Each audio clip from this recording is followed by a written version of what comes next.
Orang yang pertama kali membawa Al-Quran ke Pulau Jawa adalah Syekh Subakir.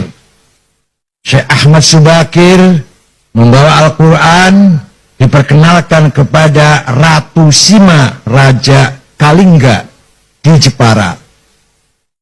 Walaupun si ratu ini tidak masuk Islam secara eksplisit, tapi memahami kandungan Islam, yaitu Islam atau Al-Quran mengajarkan keadilan, seadil-adilnya. Maka Ratu Sima, Kerajaan Kalingga, Jepara, terkenal ratu yang paling adil. Dan masyarakatnya dipersilahkan, diberi kebebasan memeluk agama Islam.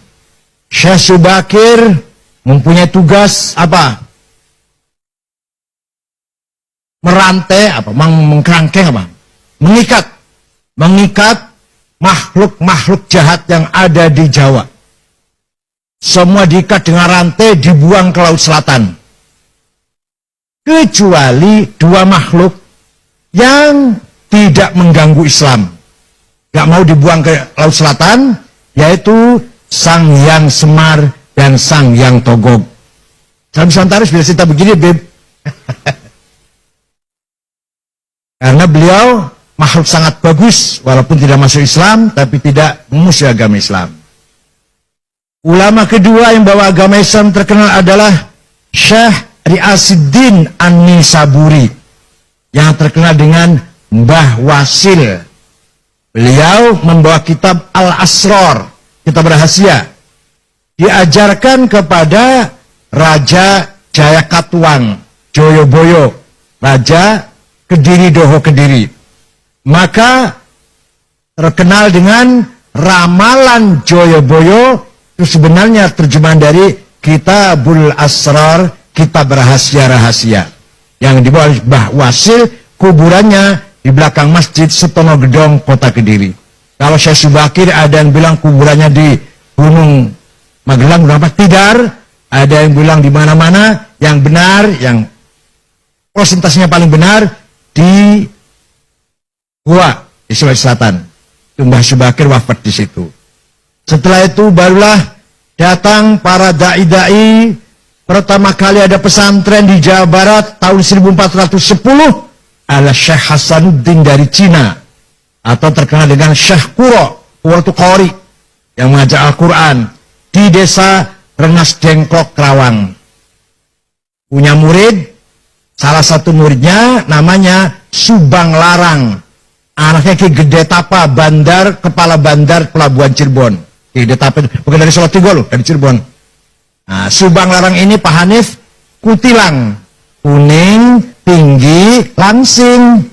Sulit carinya nih. Kalau kebalikannya banyak, kebalikannya. Kebalikannya kuning, kebalikannya tinggi, kebalikannya langsing, itu gak banyak tuh. Tapi yang kutilang, aduh sulit carinya.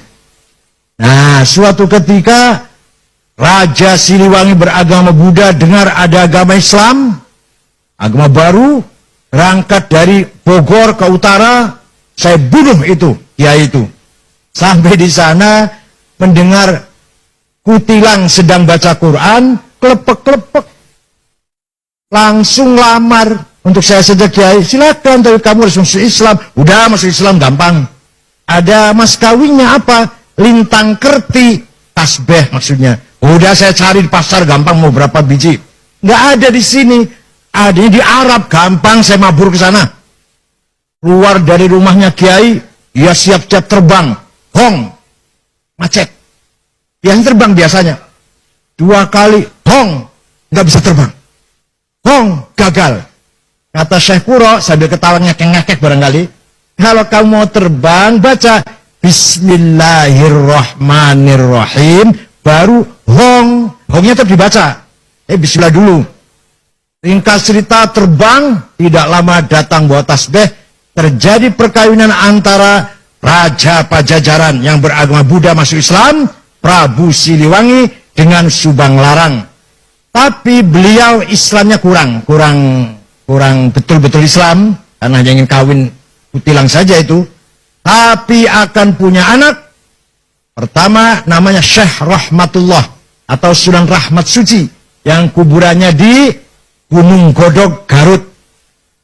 Yang kedua, Syekh Somadullah yang terkenal dengan Ki Kuwu Sangkan. Yang ketiga, perempuan namanya Rara Santang, dinikah oleh Habib namanya Said Abdullah Ahmad Khan.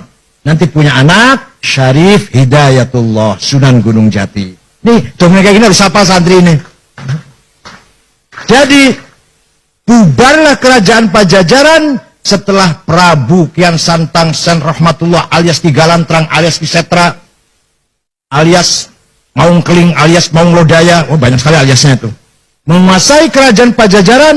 Semua masuk Islam kecuali Patih Pucukumun dengan suku Baduy di Malimping, tetap agamanya Sunda Wiwitan atau Karuhunan yang menyembah Batara, Sang Batara.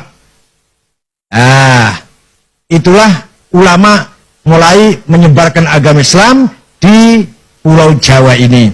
Dari Rengas Dengklok, Syekh Hasanuddin Syahkuro melahirkan beberapa santri ahli baca Al-Qur'an.